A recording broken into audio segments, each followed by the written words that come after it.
Kalau dalam Islam, ngaji itu ada kurikulum. Ada kurikulumnya ngaji itu. Quran, urutan Quran. Berdasarkan urutan turun. Itulah kurikulumnya. Apa dulu itu ada kurikulumnya. Ada satu buku bagus. Judulnya Kaifa Yubarmijul Quran lah ya. Bagaimana Quran memprogram kehidupan. Penulisnya seorang Dr. Abdul Majid Ali Al-Ghili. Itu beliau bilang, beliau mengkaji Quran berdasarkan urutan turun, bukan urutan mushaf. Karena ada urutan mushaf kan Al-Fatihah, Al-Baqarah, tafsir seperti biasa. Ini tidak. Beliau mengkaji Quran berdasarkan urutan turun. Berarti apa yang pertama? Al-Alaq. Begitu seterusnya, terus sampai akhir. Beliau bilang, ternyata mengagumkan bahwa ternyata Quran itu memang kurikulum yang sangat berurutan. Karena kata beliau, ternyata Quran itu kalau dibagi besar dibagi 3. Ada 3 bagian. Bagian pertama, isinya fokus pada islah al-fard. Perbaikan diri dulu. Setiap diri diperbaiki dulu. Jadi ayat-ayat yang turun di awal itu adalah ayat-ayat yang memperbaiki individu, pribadi-pribadi muslim. Selesai itu baik, baru islah al-mujtama. Perbaikan masyarakat. Begitu individunya sudah bagus, kalau ngumpul kan harus ada aturan bermasyarakat. Itu di situ ayat-ayatnya turun tentang aturan-aturan bermasyarakat.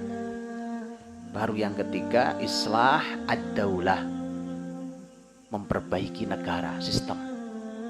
Melihat makanya dari itu, orang asal belum beres individu terus tiba-tiba bicara perbaikan negara, error Pak. Pasti error karena ada urutan yang tidak dilalui. Jadi subhanallah, ini Quran tuh konsep yang sudah utuh, selesai. Al-yauma akmaltu lakum dinakum. Cukup sudah, sempurna agama ini, nggak perlu tambahan. Maka ada pembagian Mekah dan Madinah, dan itu memang urutan. Dan karakter ayat dan surat yang turun di Mekah Madinah sangat berbeda. Baik, kalau begitu ada 40 tahun persiapan, ada 13 tahun Nabi di Mekah, ada 10 tahun Nabi di Madinah. 13 dan 10 yang 23 itu berarti Nabi lebih panjang berdakwah di Mekah daripada di Madinah, 13 banding 10. Tetapi Bapak Ibu kalau membaca buku-buku Sirah Nabawiyah, apapun buku yang Bapak Ibu baca, kisah tentang peristiwa-peristiwa di Mekah dengan di Madinah lebih panjang kisah di Madinah. Harusnya kan tidak Pak, harusnya kan lebih panjang di Mekah dong, 13 tahun banding 10 tahun kan harusnya. Mengapa? Itu menarik. Mengapa? Karena memang tadi Pak, 13 tahun itu adalah usia di mana Nabi Muhammad SAW sedang menyiapkan para sahabatnya. Lagi bikin pondasi Pak. Kalau buat pondasi itu nggak usah banyak ngomong ya kan. Buat pondasi kok udah keluar-keluar nggak karu-karuan. Ibarat pohon masih tunas. Dan itu Allah firmankan di akhir surat Al-Fatih tentang perumpamaan Muhammad SAW dan pengikutnya. Muhammadur Rasulullah. Betul ya? Walladzina ma'ahu asyidda'u 'alal kuffar ruhama bainahum tarahum ruk'an sujud dan seterusnya sampai dalam perumpamaan dalam Injil. Kazar'in akhraja syat'ahu fa'azarahu fastaghlada fastawa 'ala suqih yu'jibu zurra'a liyaghidha bihimul kuffar. Jadi membangun umat itu kalau diibaratkan di akhir surat Al-Fat itu yang tercatat dalam Injil seperti nanam pohon. Nanam pohon Pak. Nanam pohon begitu tumbuh tunas. Tunas akan terus tumbuh tinggi, besar, kokoh sekali. Pohon kalau sudah begitu, yu'jibuz zurra', mengagumkan penanamnya. Yang nanam kagum, Pak. Masya Allah, pohon mangga saya. Ini saya tanam 3 tahun lalu, Pak. Masya Allah, kan? Senang, Pak. Yu'jibuz zurra' liyaghidha bihimul kuffar, tapi resikonya orang kafir marah. Subhanallah, itu konsep dalam Islam. Itu konsep. Jadi kalau lihat Bapak Ibu, namanya tunas. Kalau pohon itu baru tumbuh tunas, tidak boleh orang teriak-teriak, oh itu tunas itu. Biasa aja kan. Apalagi Anda dengan angkuhnya si tunas itu, ya kan, dengan angkuhnya situ. Padahal tunas itu, Pak, kalau lewat ayam saja itu habis itu tunas tuh. Begitu dipatok, tuk begitu, habis. Untuk nunggu tumbuh lagi berapa lama lagi? Maka dari itulah ketika Umar bin Khattab radhiyallahu anhu masuk Islam, beliau mengatakan saya orang yang ke-40. Tapi para ulama mengatakan Umar salah. Kenapa salah?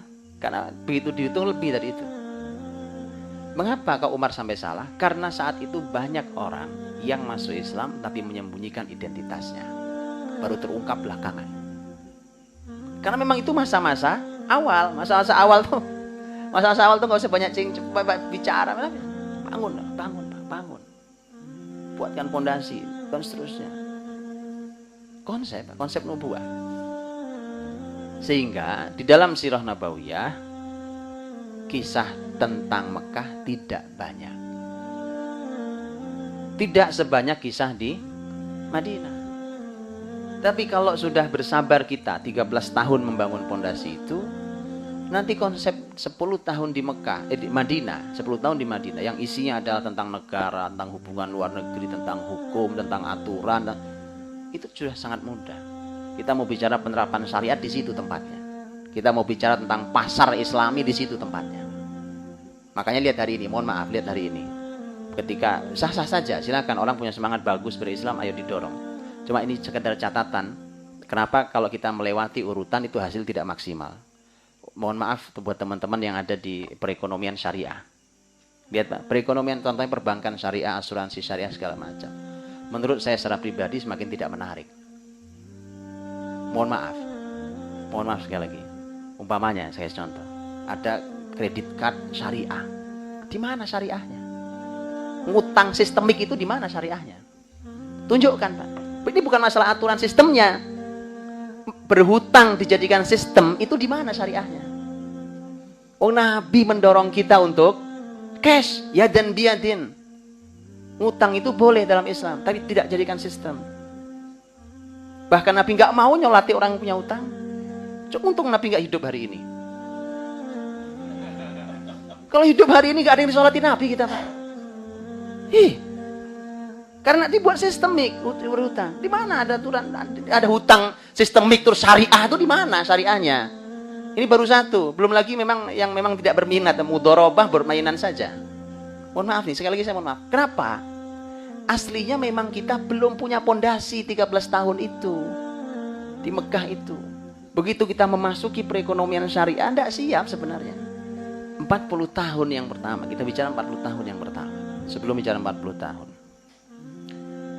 Rasulullah Shallallahu Alaihi Wasallam itu dihadirkan oleh Allah Subhanahu Wa Taala di muka bumi ini dengan tugas yang sangat besar. Karena tugasnya sepenuh bumi. Tugasnya sebumi ini. Bukan Mekah, juga bukan Madinah, juga bukan Jazirah Arab. Sebumi tugasnya. Makanya tidak ada orang beriman yang berpikir kerdil itu nggak ada. Kalau kita hidup dengan Quran, nggak ada Pak orang